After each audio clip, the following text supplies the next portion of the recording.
Masaya, makabuluhan at puno ng aral. Yan ang hatid ng Learn and Play with Aling Police Everywhere. Isang espesyal na araw na inorganisa ng PNP Women and Children Protection Center para sa mga piling mag-aaral ng P. Bernardo Elementary School sa Quezon City.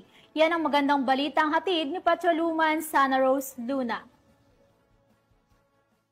Playdate with Aling Police Everywhere. Ito ang tema na handog ng mga kapulisan ng Women and Children Protection Center o WCPC sa mga batang kindergarten nitong Miyerkules sa Camp Crame, Quezon City. Sa pamumuno ni Police Brigadier General Portia B. Manalad, hepe ng WCPC, kasama ang mga tauhan ng Anti-Violence Against Women and Children Division sa pangunguna ni Police Lieutenant Colonel Andre D.D.C. Abella, ay matagumpay na nairaos ang nasabing aktibidad na kinabibilangan ng mga batang mag-aaral ng kindergarten, edad 4 hanggang 6 na taong gulang kasama ang kanilang mga magulang at guro mula sa paaralan ng P. Bernardo Elementary School. Ang layunin ng nasabing aktibidad ay mas mapaigting ang ugnayan ng kapulisan sa publiko at magsagawa ng interactive activities na mas magpapalapit sa mga mamamayan, lalo na sa mga bata, kung kaya't nagsagawa ng isang educational tour sa PNP Museum,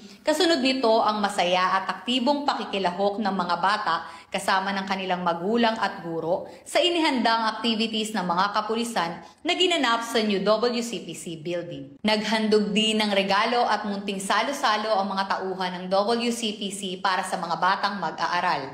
Samantala, nagbahagi naman ng mensahe at pasasalamat ang hepe ng WCPC para sa mga bata, magulang at guro na dumalo sa nasabing aktibidad. Ay, galing naman sa school ha. Tapos behave tayo. Nakikinig ba kayo kila mama at papa?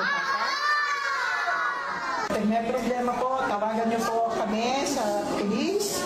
Pupunta po kami sa inyo. Anytime po, gusto niyo kaming pamingin. Nandito po sa mga ipamimigay namin yung mga telephone numbers namin, yung aming Facebook account. Itinipis po kailangan ninyong kausap para sa pangangalaga at pagprotekta sa ating mga anak. Ang tanggapan ng Women and Children Protection Center ay bukas at laging handang tumulong sa mga kababaihan at kabataan kasabay ng pababalik eskwela nitong nagdaang buwan ng Hunyo. At kung may nais kayong isumbong kay Aling Police, maaari kayong tumawag o mag-chat sa aming WCPC helpline. Mula rito sa PNP Women and Children Protection Center, ako ang inyong PNN Correspondent Patrolwoman Sana Rose Luna, alagad ng batas, tagataguyod ng Balitang Pulis.